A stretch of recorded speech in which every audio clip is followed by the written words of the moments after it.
this video we are going to discuss about the crystal field theory of the octahedral complexes, what are its various postulates, what are its application. At the same time we will also discuss why there is need for the crystal field theory when already there is a valence bond theory exists. So all the limitation of the valence bond theory leads to the formation of the crystal field theory. So the limitations of the valence bond theory, that it is not able to explain the why different complexes given color to the compound.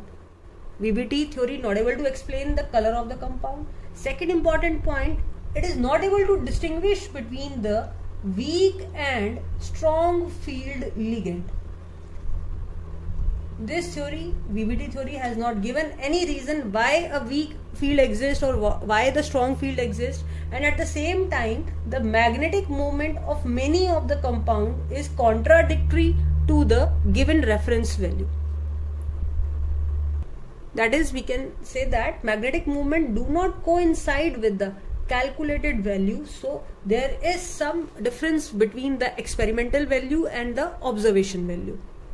This theory is not able to explain why there are number of assumptions taken in the examples. For example, in number of square planar complexes, there is an excitation of the electron in the different orbitals takes place. Now why this excitation of electron is taking place, VBT theory not able to explain. So in order to overcome all these limitations, a new theory is put forward by Hans Bethe in 1929 and John Van Vleck in 1932. They have given a very much explanation for the bonding and the properties of the complexes on the basis of the crystal field theory. Now what are the main point of this theory? So the first postulate, that metal ligand bond in the CFT theory is considered to be ionic in nature, whereas in VBT theory it is considered to be pure covalent. So first postulate, that it considered the metal ligand bonds to be ionic. Now as the bond is ionic between the metal ligand form, so ligand is considered to be the negative charge species and metal to be the positive charge species, so there is a force of attraction between them, so ligand is considered to be an anion. And now for example, if ligand is a neutral charge species, then as we know, ammonia and the water, they have their own dipoles. Now in that case, the negative end of their dipole are attracted toward the central metal ion. So it is in continuation with the first postulate which has assumed metal ligand to be ionic. Now the second postulate, that ligand is considered as an anion or a neutral atom where there is an electrostatic force of attraction between the metal ion and the ligand. Now all the ligands are considered to be the point negative charge and they surround the metal ion in such a way in order to acquire the maximum distance and the minimum repulsion. Each ligand is considered as a point negative charge and they are arranged around the metal ion such that there is minimum repulsion between these ions. Now the next important point, this negative charge if spherically distributed, then all the d orbitals are degenerate, meaning they are having the same energy. But if they are not spherically distributed or there is some more repulsion and attraction, then it's split into two parts, that is T2g and Eg orbitals, which we are going to discuss in detail afterwards. So that we can say, if the field is unsymmetrical, then the splitting of degenerate orbitals will take place. Now what do you mean by the degenerate? Degenerate meaning they all are having the same energy level, but when the field is unsymmetrical, there is some repulsion more, there is some attraction, so due to which now energy of these orbital will high or low depending upon the situation, so now they will not remain degenerate. Now the depending upon the splitting can be in two forms. in the T2G Eg form, or we can say Eg and 2Tg form. So there are two types of splitting, one for the octahedral complexes and other one is for the tetrahedral complexes.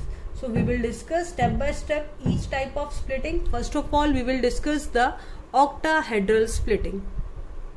So now the next is the crystal field theory for the octahedral complexes. Now what do you mean by the octahedral? That is, arrangement is in octahedral position like this. Metal ion in the center, which is a positive ion. It is surrounded by the negative ion like this situation. So total 6 positions are there for the negative charge species. So in general, if we discuss, initially metal ion is not surrounded by the negative ligand. So in that case, the energy of all the d orbitals of the metal atom or an ion is a degenerate, meaning all are having the equal energy.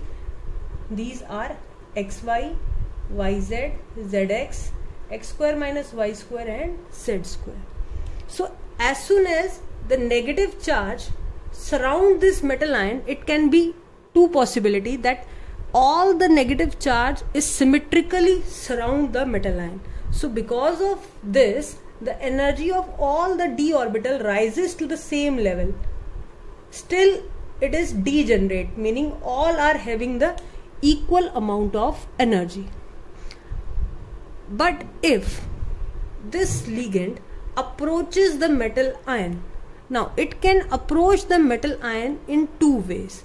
What are those ways? Now for example, these are the axes, that is x, you can take any of the axes, any side, x, y and z. Now the possibility of the ligand to approach this metal ion is from two sides. What are those sides? One is along the axis, it can be along any axis, and the second is in between the plane, meaning between xz plane it can approach, between yz plane it can approach, or between xy plane it can approach. So there can be electron move towards the metal ion, or we can say ligand approach the metal ion by two ways, that is by along the axis or in between plane. This is an important point, how and ligand approach the metal ion. So initially जैसे हमने कहा metal ion present थी, free ion degenerate d orbitals थे जिसे हम x y y z x square minus y square और z square बोलते हैं. जैसे ही ligands ने symmetrically इसे surround किया तो energy rise हुई. Whenever a negative species surround a metal ion, there is a rise in the energy, but all the d orbitals will remain the degenerate. Now the possibility that this electron or this negative ligand may approach the metal ion to form a coordinate bond. Now approach the metal ion by two ways, along the axis or by in between the plane. So there is a different possibilities in both the cases. Now the distribution of these all the 5 orbitals is like that: x, y, y, z and zx. These orbitals are in between the axis, whereas the shell x square minus y square, meaning representation like this, along the axis, again z square is along the axis. So out of these 5 orbitals, 5 shells of d, 3 are in between the plane, whereas 2 are along the axis. Now whenever the ligand approach, now for example, if ligand is approaching from in between the axis, now, or we can say along the axis. So let's first take that ligand is approaching the metal ion. Ligand is approaching the metal ion along the axis.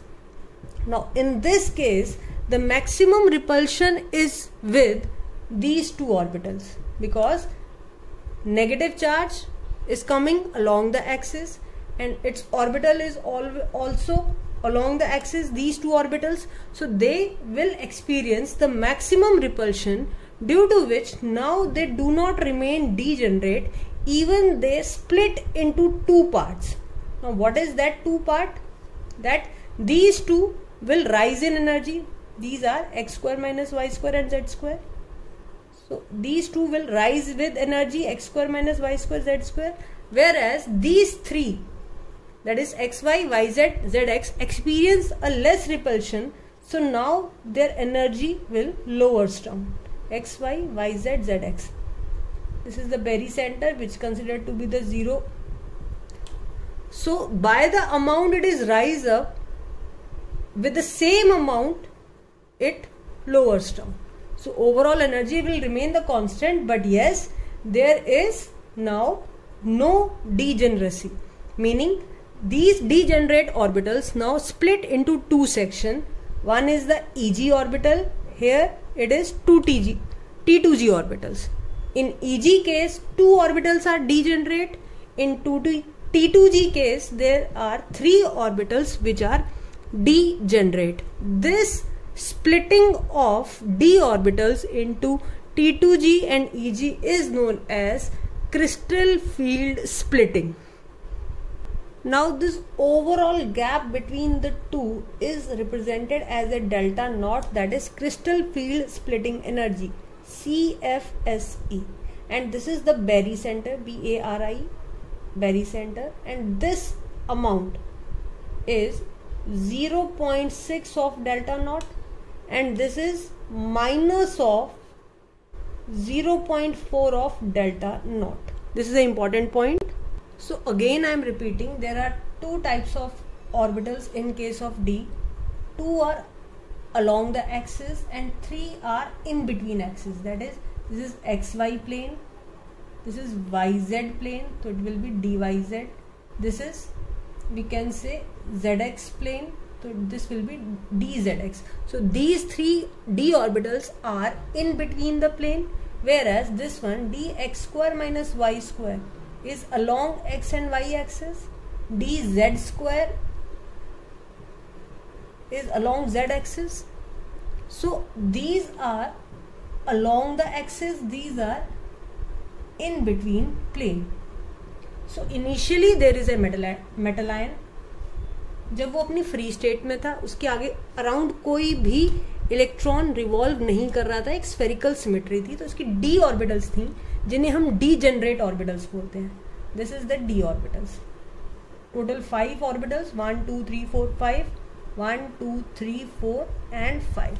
अब next point, जैसे ही इसकी axis के और इसकी surrounding में electrons आया या ligand आया जो कि नेगेटिव चार्ज था, we are taking overall 6 here, 1 2 3 4 and 5 and 6. So ये symmetrically surround था, so meaning there is repulsion, due to which energy of these all the 5 orbitals is risen to some extent. Now for example like this.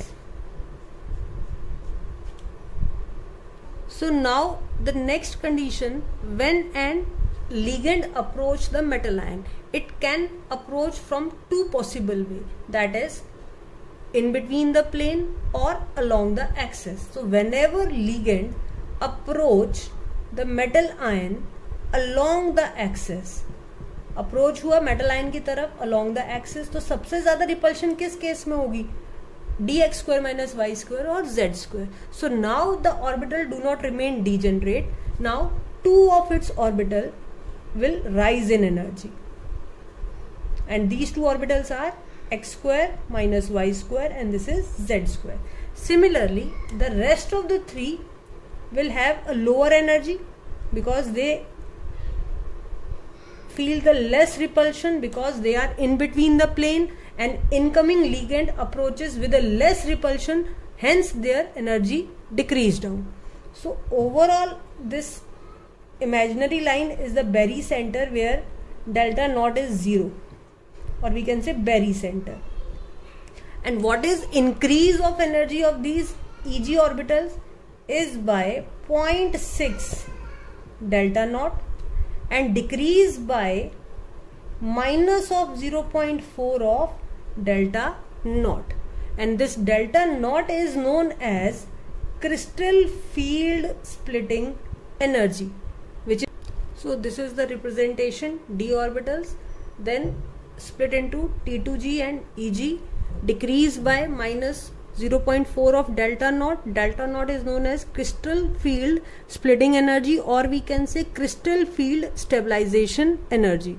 It is increased by plus of 0.6 delta naught, and CFSE is equal to minus of 0.4x plus 0.6y delta naught, where x is number of electron present in T2g orbital and y is number of electron present in Eg orbital.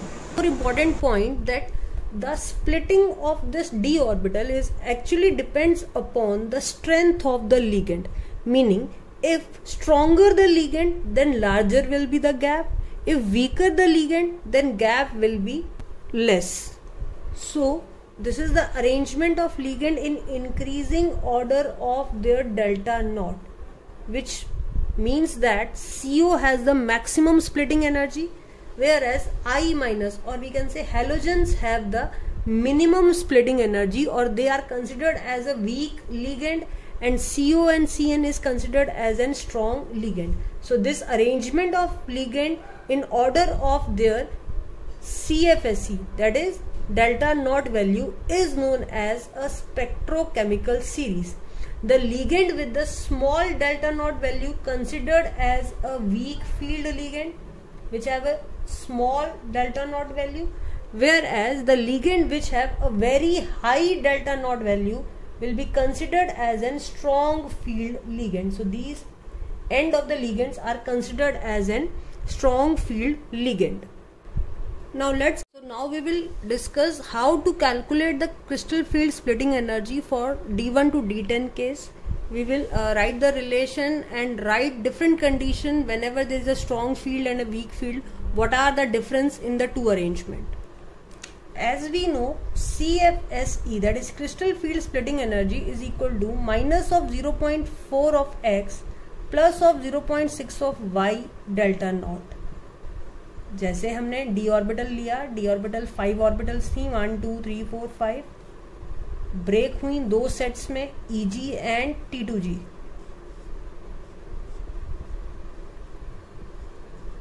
And this whole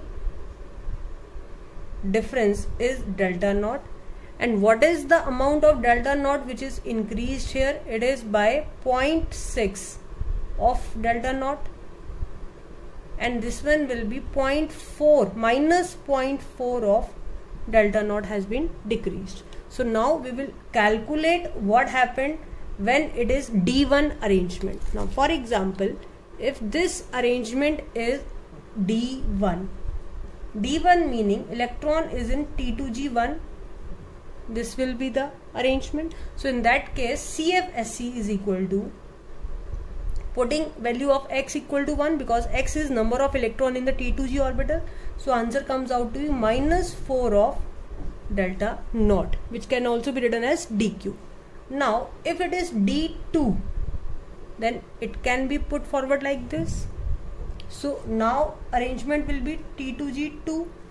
So now CFSE is equal to minus 0.4 into 2 of delta naught, that comes out to be minus of 0.8 delta naught.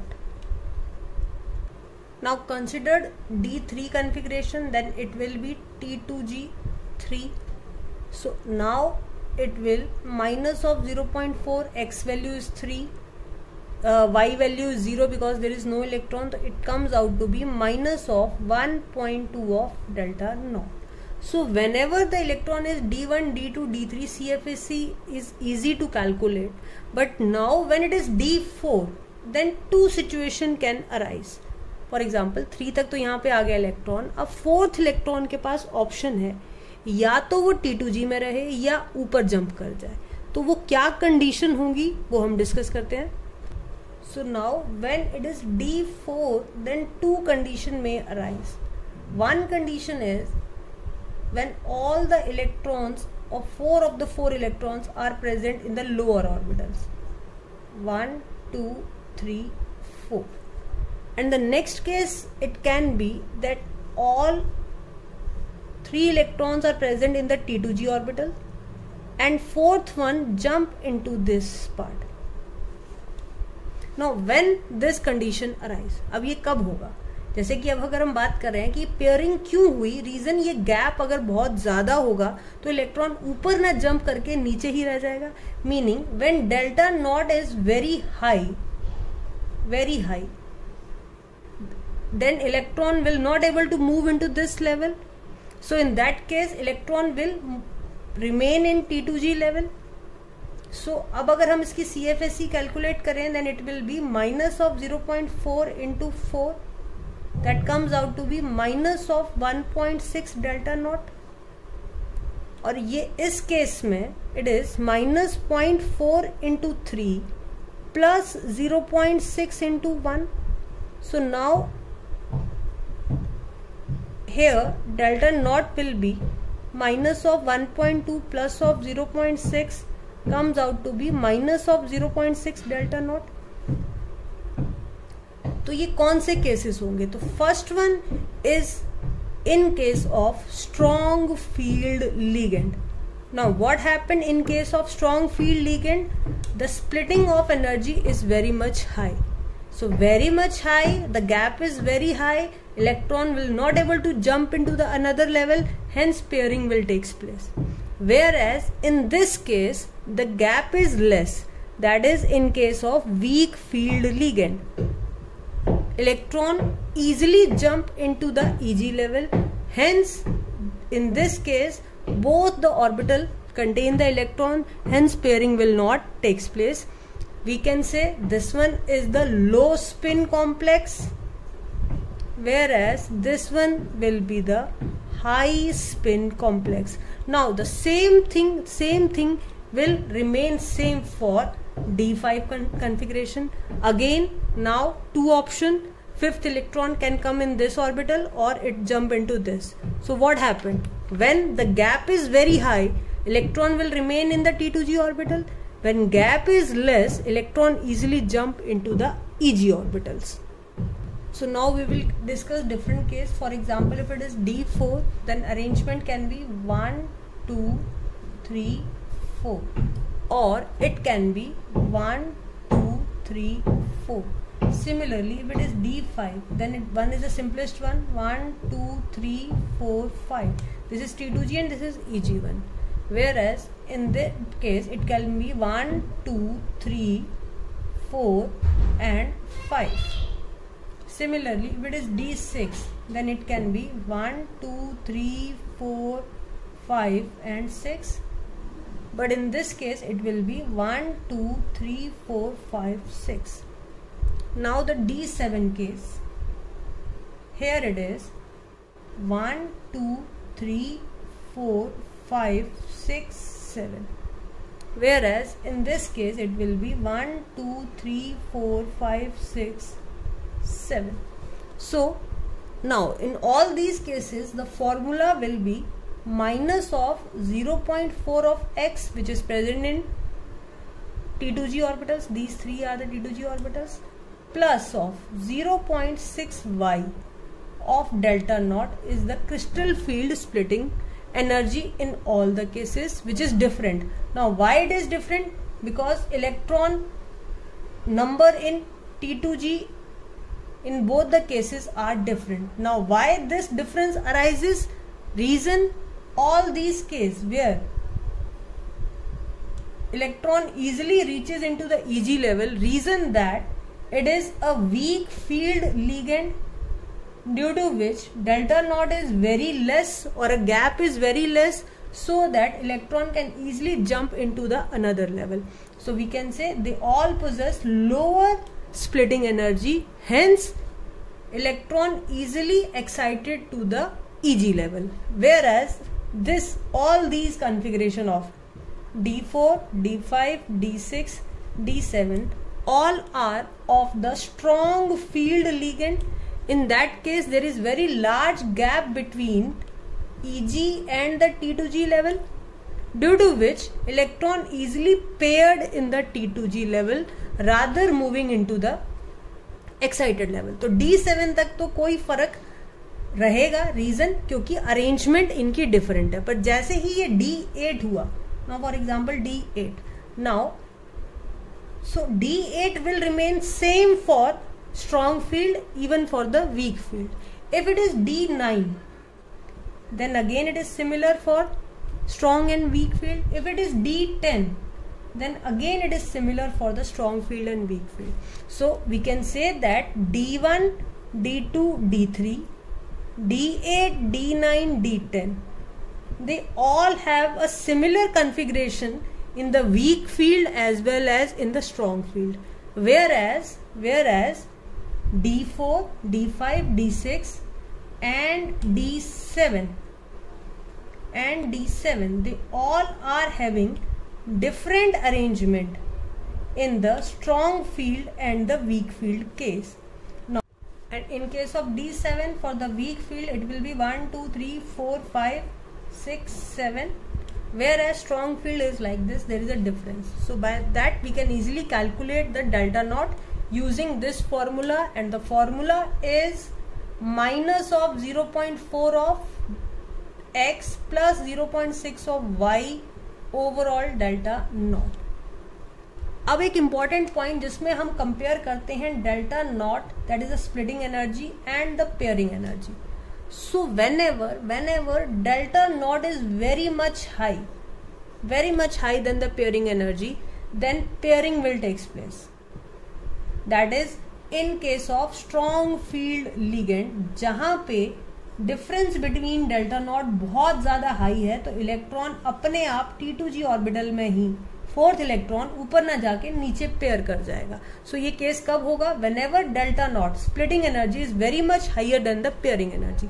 अब अगर reverse चलते हैं, if P naught is very high then the splitting energy, then pairing will not takes place, and this is the case of the weak field ligand. तो कई बार exam में comparison में question आता है, what happened if delta naught is greater than P, what happened if delta not is less than P. So if delta naught is less than P, meaning it is a weak field ligand, pairing will not take place. Whenever delta naught is very high, meaning splitting energy is very high, pairing will takes place. Or we can say it is a low spin complex and this one is high spin complex.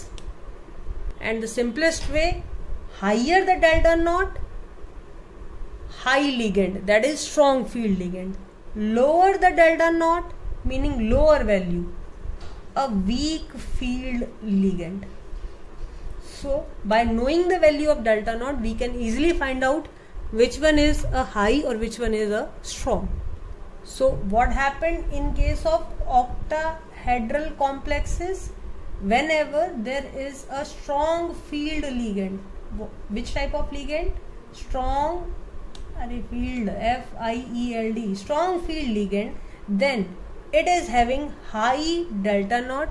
If high is the delta naught, then spin will be low. Similarly, if there is a weak field ligand, then delta naught will be very low and spin will become high, because pairing will not take place and electron easily jump into the EG orbitals.